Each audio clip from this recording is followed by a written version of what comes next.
Hey everyone, Have I here bringing you a video discussing True Ultra Instinct pertaining to the interview done with Toritaro in this week's weekly Dragon Ball news. So with that, if you're new to my channel, like, subscribe, comment below, do all that good stuff. Let's go ahead and dive right in. So now, of course, since the introduction of Ultra Instinct way back in October 8th, 2017, during the Dragon Ball Super episode, doubleheader episode 109 and 110, us fans have been enamored by the look, the power, the mystique of Ultra Instinct. But we then find out that UI Sign/Omen wasn't the final form, and toward the end of the Tournament of Power against Jiren, we get revealed the white hair or silver haired version of Ultra Instinct.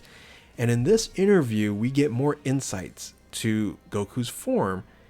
And if you haven't seen the interview, I'm going to be showing you a little 1 minute clip, a little over 1 minute clip. I'm going to kind of pause in between of the interview of Toritaro discussing Ultra Instinct and perhaps its future. So let's go ahead and dive into it here. And I'm going to try to pause it once here. So let's pause it here first and foremost. What is the difference between the latest black-haired state of Ultra Instinct and the silver-haired one, or the silver one? And Toritaro responds, the reason why Goku ultimately chose to go back to the black-haired version of form at this time, and I guess spoiler alert for those who haven't seen these panels yet, the silver-haired cannot be maintained unless the mind remains calm. Interesting. With the black-haired one, he could show his true self and still use Ultra Instinct, so we went back to that transformation, which would be Sign/Omen. That's the form, the black-haired one. So at first glance, it seems that the body moves on its own. That's the interviewer asking the question. But in reality, however, it's emotions that make the motions... Whoa, let's go back here. That was a little fast. It says, but in reality, however, it's emotions that make the motions possible, right? And yes, to be honest, I feel Goku is becoming more and more familiar with Ultra Instinct. Okay. And, or rather, making it more of his own. If you don't transform like Whis, you can still be able to use the state of Ultra Instinct, so it's not a special state of being. Rather, it would be ideal for one to be in the state of Ultra Instinct regardless whether you're asleep or awake. I think Goku's getting closer and closer to that level. Silver hair is a special transformation, looks totally different and changes his strength personality completely, doesn't it? This is not in a usual state, rather I imagine it as Goku's mastery of Ultra Instinct slowly seeping into his own body. That's very interesting. So it feels like his hair returning to the style closer to Goku's original one. That's why I have the image of him going back into the black hair version. So a more natural Goku who can use Ultra Instinct, right, that's what I'm aiming for. So you're saying Goku's emotions, the way he blends with it is changed? Yes, that is right. Got it for now, thanks. So yes, this is a lot to digest.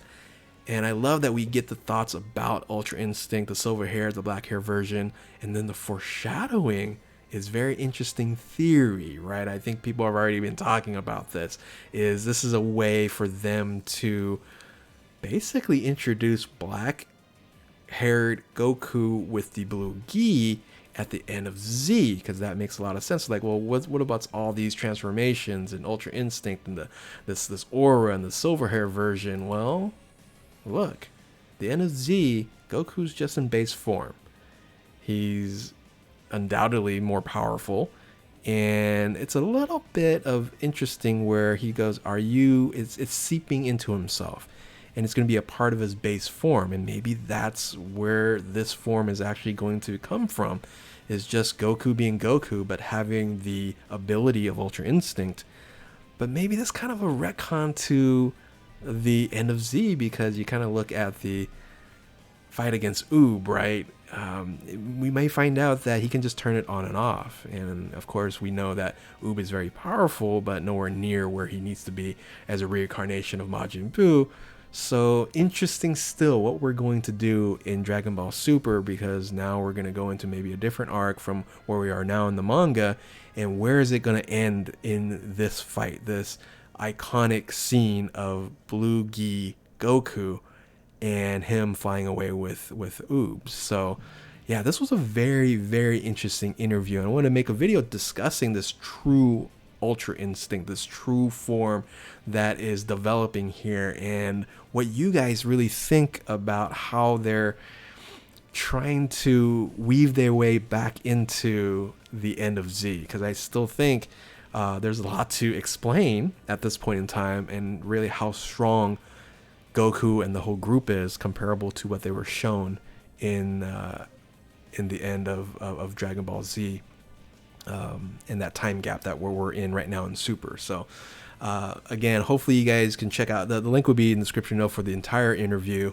and all that good stuff. But hopefully this got you thinking, and for us fans, we really want the anime back. That's what all this stuff is making us really want. Of course, we got Superhero Global releasing. That's a great movie, so definitely go check that out. Support Dragon Ball. Make sure that we use our money to tell them, hey, we want more, and we shouldn't wait years and years for the return of the anime. So again, tell me what you guys think about this interview and the future of Ultra Instinct. And again, if you're new to my channel, like, subscribe, do all that good stuff. Thank you all for watching. We'll catch you next time. Later.